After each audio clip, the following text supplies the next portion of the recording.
Je ne comprends pas. Vous disiez que la vie d'Adbard était fascinante, mais là je ne lis que celle d'un simple bandit.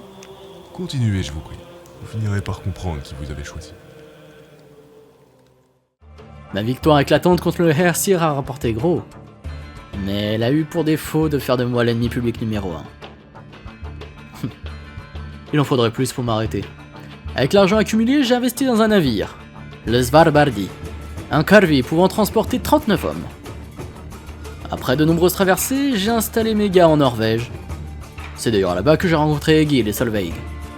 Une fois installé, j'ai pris mes meilleurs guerriers et j'ai levé les voiles vers l'Angleterre. Une terre riche, morcelée en de nombreux royaumes.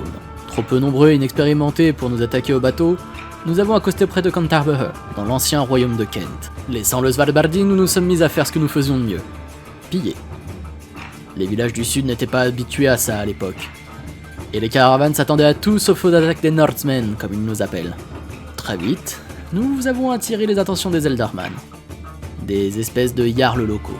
Malheureusement, nous étions obligés de fuir. Trop peu nombreux à cause des traversées maritimes. Mais il y a des choses bien plus intéressantes ici. Les chrétiens ont pris pour habitude d'entasser leurs richesses dans de grands temples. Pratique pour nous. Ces abbayes sont peu gardées et sûrement les raids les plus rentables que nous puissions effectuer pour l'instant. Ils nous ont accueillis avec le bruit de leurs cloches. Certains ont bien essayé de se défendre, mais la plupart couraient dans tous les sens, complètement paniqués. Une attaque bien facile. Une sorte de routine s'est installée. Traversée, pillage, peu d'esclaves et revente à rib. Certains des Danois nous surnomment même Vikinger. Avec les gains, j'achète plus de navires pour amener plus d'hommes. Nous attaquons les navires marchands sur les mers et les églises sur terre.